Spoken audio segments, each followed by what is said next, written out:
The name of the show is The Way to Go. My name is Alan Bendich. I'm going to be your host. Tonight's guests are Matt Jade, film producer, television producer, actor, and James K. Fulater, and a fantastic actor, producer, editor, and just a regular guy. Welcome to the show, guys. Hey, how you doing? Let me get a handshake over there. Okay, so How you doing? so I know we're all working on the same project, and I can't wait to start shooting it. But Matt, why don't you tell us a little bit about some of the projects that you've been working on, other than Scriptless MD? Yeah. Well, I'm just wrapping up a film called Will You Marry Me? And I'm getting ready to shoot High Hopes, a TV series, which is about a taxi driver. It's comedic, kind of like Married with Children meets Louis. It's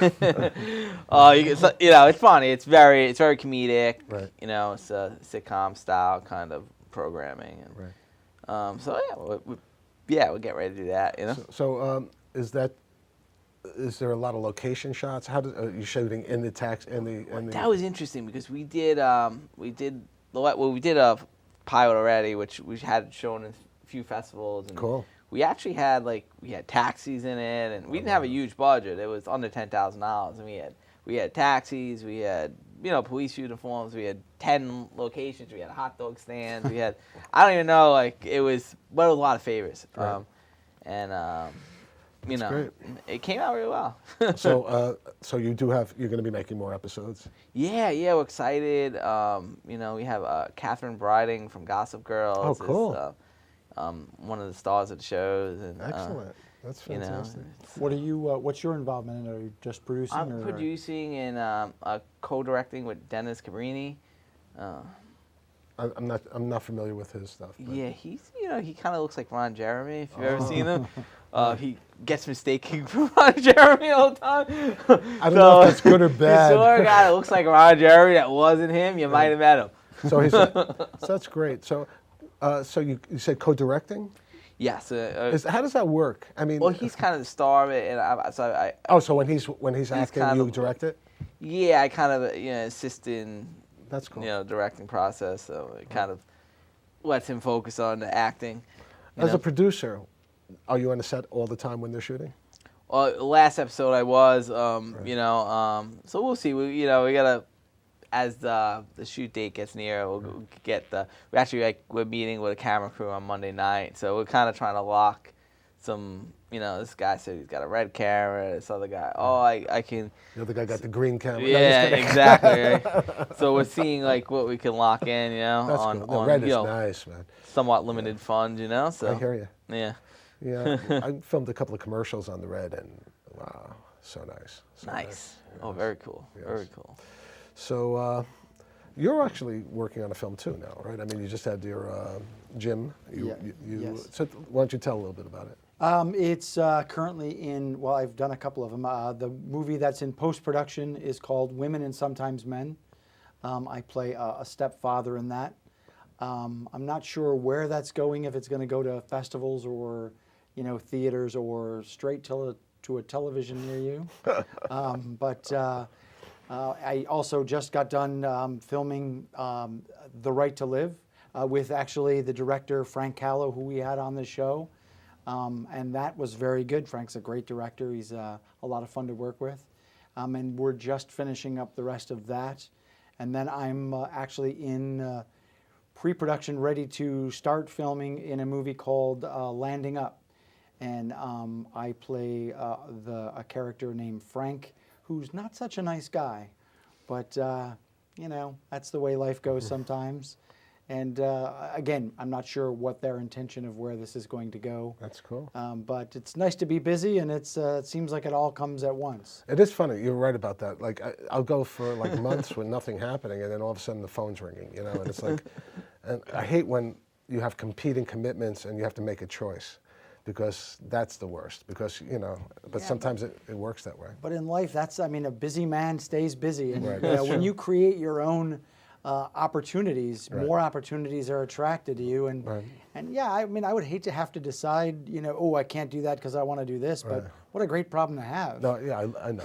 What's that old saying? Object in motion continues to stay. Was that Einstein or something like that? Right, that's true. That's And a it. body at rest should get off the couch. Maybe. So the only projects I'm working on currently are scriptless editing and scriptless MD. Yep. But I have a couple of films that are supposedly going to come. Like, I actually did a movie called Cybernetics, and we had the filmmaker here. He was one of our earliest guests on The Way to Go, and it was about the first African American Terminator, and it was pretty cool. And it starred one of the guys from Boardwalk Empire, which was really cool. He played the Terminator, and he was a young kid, but he became like this, this cyborg. Oh, and yeah. I played this guy who was like I played this general that was in charge of the cybernetic, for the army, the actual production of it. And they're going to be doing a sequel to it, and it's supposed to happen, but I don't know exactly when it's going to happen. But that's the main, and that actually has been all over. It's been on, in the theaters, but limited release. And but it's you could buy it, you could get it at Redbox and all these other things, So it's pretty cool. Get it out for the people to see. Netflix, So that's it. So I don't know. I guess it keeps on going back to scriptless MD. I'm excited about it. And we're shooting Saturday, right? Which is unusual. The reason why we're not shooting Sunday is because Sunday's Father's Day. Yeah. And I prefer, to be honest, I love to film on Sunday because, especially if we're filming in the city, you can park anywhere. The problem about shooting Saturdays is, but I also like to film at least once a month, Sure. because if I don't, I start getting antsy, Yeah. So I'm excited, and we have Matt Bilzak, who's who's in the control room right now. He's one of our camera people, and Andrew's going to be joining us as well. So I'm really excited about. It's great, and one guy who won't be able to make it, unfortunately, is Lewis, but he's our regular cinematographer. So we actually have a crew. Hopefully, we can get Enrique to be the sound person. Yeah. And it's going to the next level. I mean, the thing that's happening is that our crew, I would say, the people that we work with, we're working better and better. Like we've gone through a series already together with most of the people who we're bringing back for scriptless MD, and we took the cream of the crop, I would say. Yeah. No offense to people who aren't, but the people, it's just the way it is. You have a tendency to stay with the people who best fit the part. Definitely. Do you have a casting director that you work with to get most of your people? How do you meet your actors? A lot of times from past projects. JT's always been helpful as well. Everyone says the JT letters on the show every time. You'll hear almost every guest. Yeah. Yeah. But yeah, a lot from past projects. So having work with people, and Right. just like, because I like that kind of, that they're going to show up. That do you know what I mean? Right. Well, yeah, the same thing. I'm not going to mention anybody, but some of the actors you've worked with. Yeah. There was one guy we had a call time at 9 o'clock, and he came in at noon, Oh my God. and he thought it was okay. And I'm not going to mention the person's name, but I know he worked on one of your films. I can only imagine. That's the great thing, and actually what I try to do with building up a relationship with directors and producers that I've worked with in the past is that exact thing, is to say, hey, listen, I like working with you guys, I'm comfortable, let's build up this relationship so that way, you don't need to audition, or I get the director actually for Landing Up, they call me up and said, hey, we've got a part in a movie, would you like to do it? Yeah, sure, of course. And my answer is always, when I'm comfortable working with people, it's yes, let's make that happen in terms of timing and everything else. And that's the beauty of this in this business, is if you start to get to know people and get comfortable working around them, you can call on the same people, Right. know they'll be good, know they'll show up, they'll be prepared, and know what you're going to get. And that's the ideal, is that way you don't have to start from scratch auditioning and hoping they're going to work out. Like, I know exactly who I want on scriptless, or on. So I know it. If I can get them, that's a different thing, because a lot of the people who I want, other people want as well. But I also know, like, there's one group of people that will always use me if they need someone 50 and over. And I've worked with them. I've done commercials with them, national commercials, and they're local to Larchmont, which is really cool because it helped pay for the tuition for my kids. And I know another, like, sci-fi dude that uses me for almost all his projects, and that's cool too. But in general, most of the projects I've been working, I mean, I do this show I do 4 episodes a month. So it's, I mean, that's a commitment that I love. I love this show. I mean, the best thing that ever happened in my life was working on this show. This show has, because it made me closer to my father, and it's also given me an opportunity to showcase my friends and the people who are artists, So that's the best gift. It's like, this to me is like giving back to people, and giving them an opportunity to have their loved ones say, "Oh wow, there's Jim, there's Matt. Look at them, they look great. It's a great show." You know what I mean? Sure, and also to get your projects out, talk about what you're doing, Right. get a chance to showcase what you've got. And talking about that, did you bring another clip in? Oh yeah, from Will You Marry Me? We have the trailer. The trailer. Oh, so this isn't just a clip like No. you showed in the last episode. Yeah. Wow. This is a trailer that we created for a specific event. Okay, that's good. Well, it could be shared in a different event if you'd like, right? I mean, Absolutely. So you don't mind if I share it with my please audience, do. right? Yeah. So what's it called? Absolutely. Will You Marry Me? Will You Marry Me? Okay, let's take a look at this trailer for Will You Marry Me? Guess what, guys? I met this guy named Matt. I feel like he might be the one. He has such a sweet family. I really love them. And we always have so much fun together. Guess what? He even talks about proposing. But sometimes, I think he leads a double life. He's got all these friends, real degenerates. Oh my God, Guidos. Some of them, I think, are straight up gangsters. Now the question is it meant to be? Is it destiny? Or does the universe have other plans?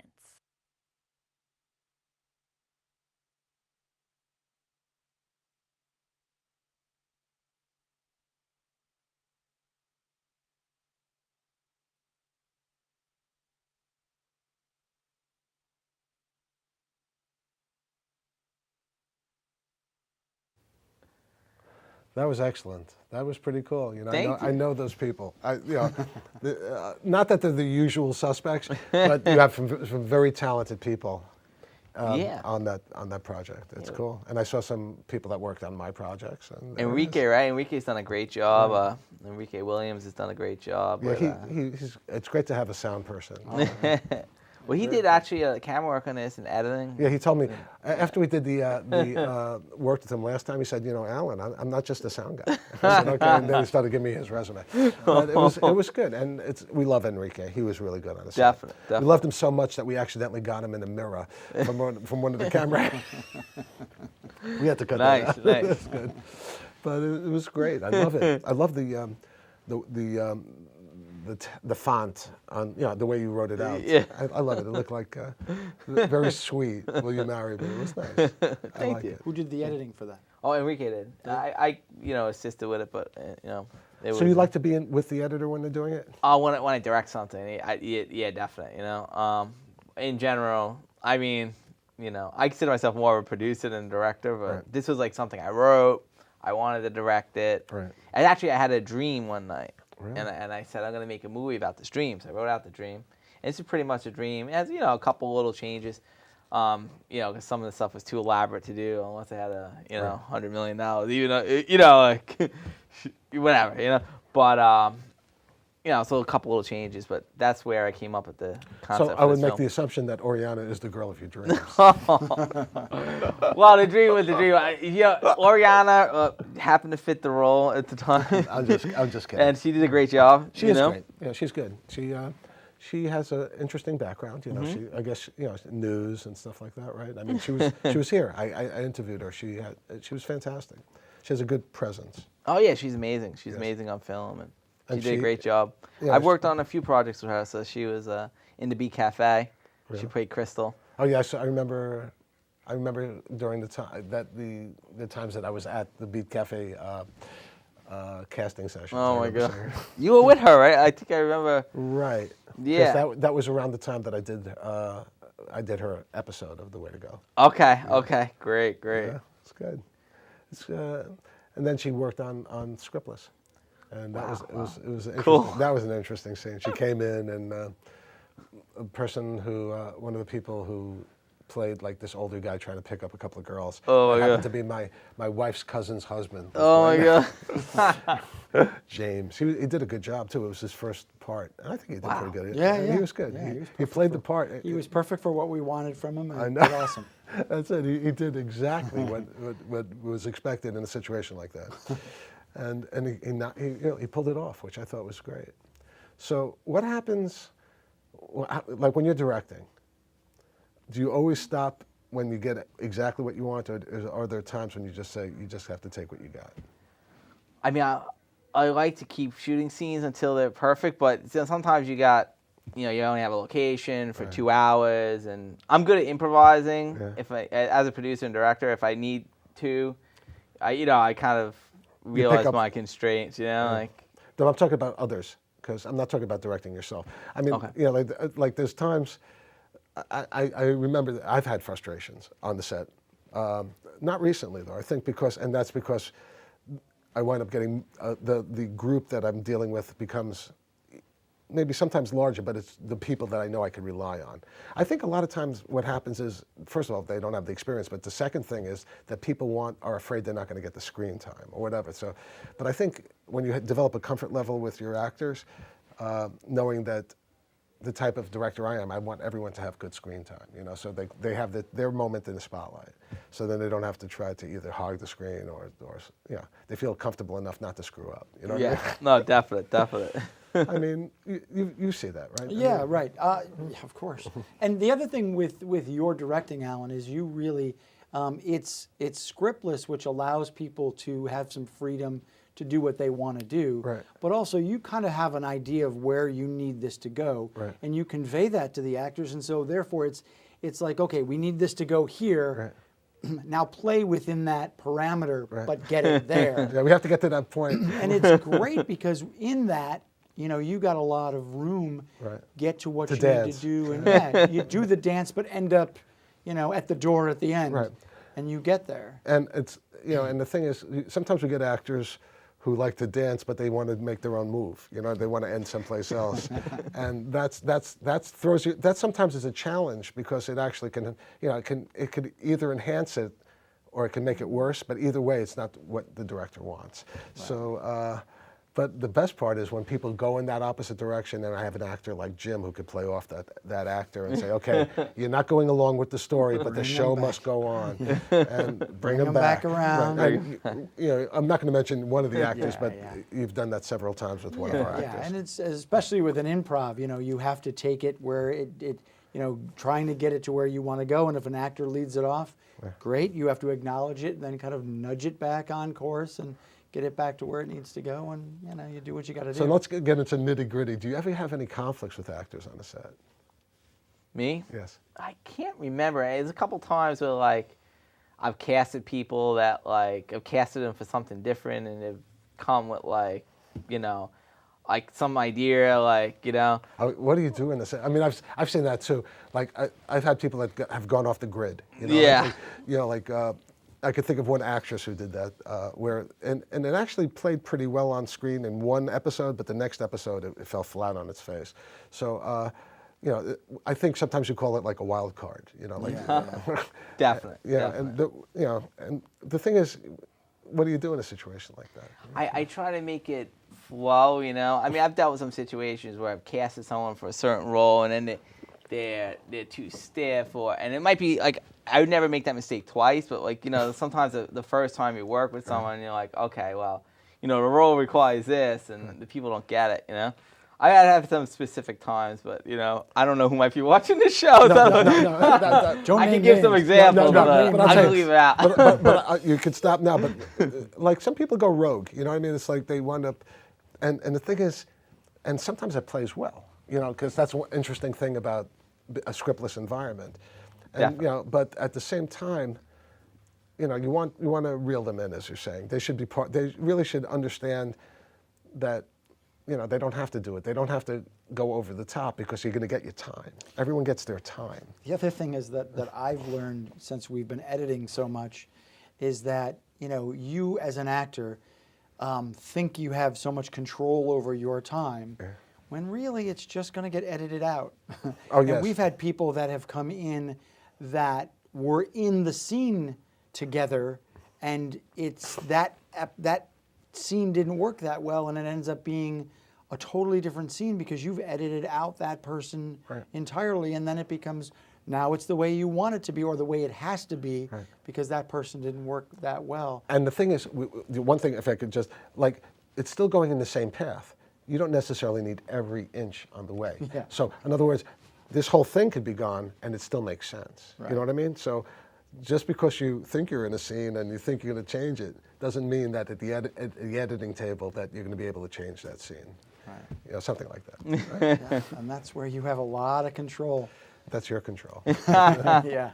And I watch you do it. But you always look to me and I'm always going, fantastic.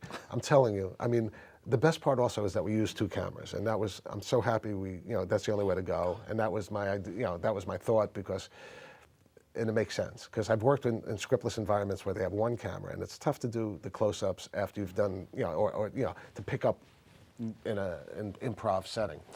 So the good thing is let's say you're doing 2 shots like this, and something, like something weird happens over here. You could use the same sound, but you're looking at Jim. So and that's one thing that you've mastered. Right. This is one of the techniques that I think you're fantastic at, is that we could keep the same sound, but if someone looks like kind of goofy, we don't have to have the camera on that person. Just going to bring it right over. And even when you edit out an entire section, Right. You edit out a point where your focus is on Alan, you've cut off a whole section of it, and then you're just going to bring it up on you. At the end of it, you'd never know you cut out this entire section. Right. And the other thing is sometimes it's serendipitous.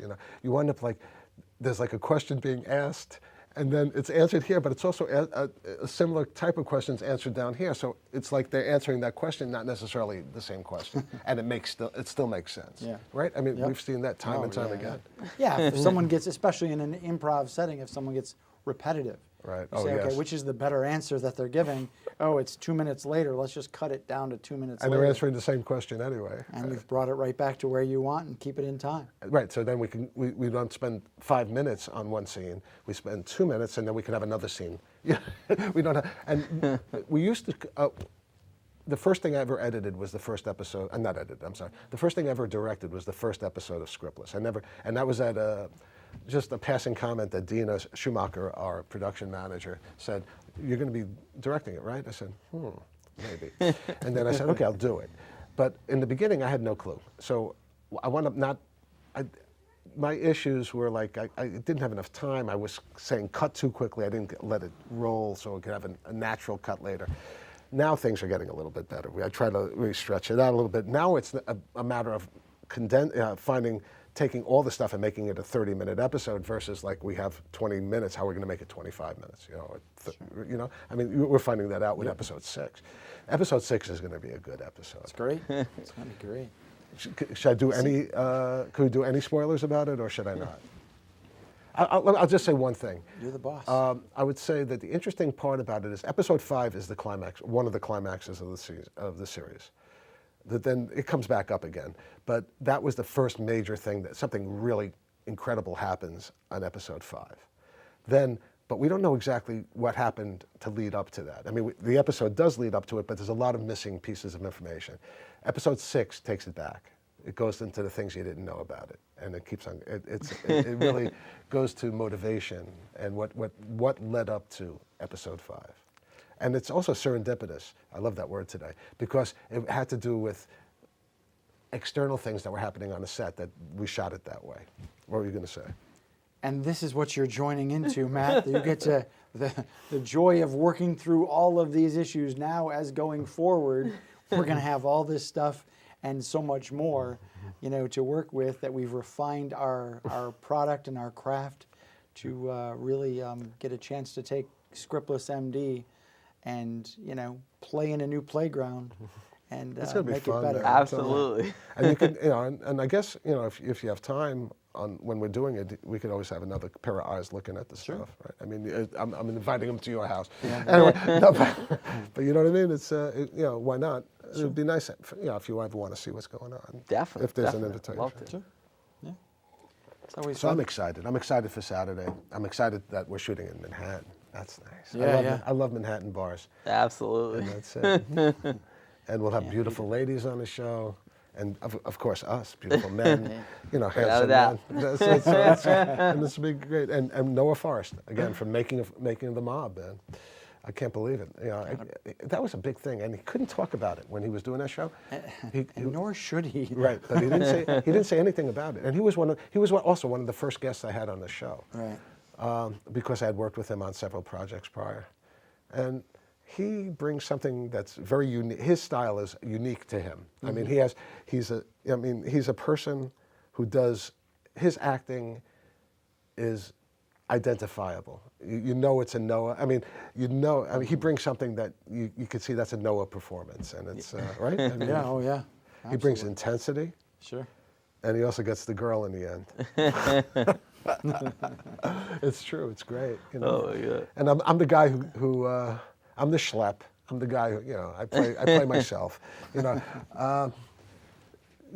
We still have to work on your character, because I like the character in the first iteration of Scriptless MD. I thought that was excellent, but I'm not sure that's going to work in this. Yeah. No, I think you have to be more of a slicker, kind of like intelligent, using your intelligence, because you're in a situation where you're going to be dealing with people who are not less intelligent but less educated than you. Sure. So you're going to have to use your skills to manipulate the people to make your situation good, but you also have a heart to try to make people feel better. So that I want you to have both, knowing that you're intellectually potentially higher than these people, but also you have a good heart, that you're there not just to sell drinks but to help people out. Sure. So it's going to be like what Quinn, medicine woman, or whatever. Yeah. Dr. Quinn. Maybe that's the conflict, is I'm there more to help instead of to sell. Right. Which isn't helping the bar any. That's which true. Might cause a conflict. I could see the conflict not between you. I think you two guys are going to be buddies.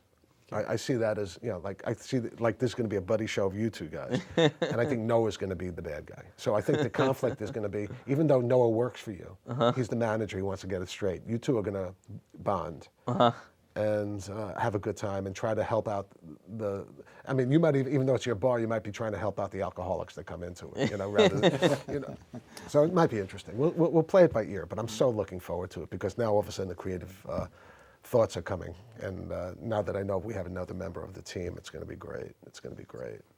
And of course, you bring the beautiful girls. I keep on saying that. You better be bringing beautiful girls. You better bring the girls. And we're going to have Sonny. We have two guys named Peter that are going to be on the show, they're really great guys. One of them you won't be able to understand, but he's a good actor. You know Peter Gallagher. Oh, he's yeah. I love the guy. And the other guy, Peter, is Pete Pacera, and he's become part of our cast. I mean, he is an important part of the cast. And he's also a babe magnet. The girls love, right? I mean, at least that's what they say. He's a babe magnet, but Noah gets all the girls. So that's how it works. Who else is on the show? Eva, Krissa Petradou. But right now, we're sending out, best wishes for her, and our hearts go out to her, because, she's a little, she's a little ill right now, and our under thoughts the weather. Under the weather. That's the word. Yep. And who else we got on the show? I'm trying to think. I'm sure. We're gonna have Randy of DiOrio. course. Yes, of We're course. bringing Randy back. You know Randy? Yeah, absolutely. Randy DiOrio. He was he played Gino Politano. He was great in that. Yeah, he was great. I mean, the amount of emotion he was able to generate in those scenes. And he's one of those ones that, as an actor, I was really excited to watch come along in Scriptless. Right. Not that he wasn't good from the start, but he really didn't get to flush out his character. But as he goes along, and I take responsibility as the story person, because I didn't flush out his character in the beginning either. I mean, I had him as a The stars were, the two stars initially were Noah and, whoa, that was weird. That was me. Sorry. Okay, Noah and Greg. But the thing was, he's a diamond in the rough, Sure. And a lot of things are rough. And one of the things that's rough is that, all good shows come to an end. So I'd really like to thank you, Matt. Great, absolutely, coming pleasure. to the show. Thank you. And Jim, as always, Yep. It's always a pleasure. And of course, there's just one thing left to say, right? That's a wrap. Good night, folks.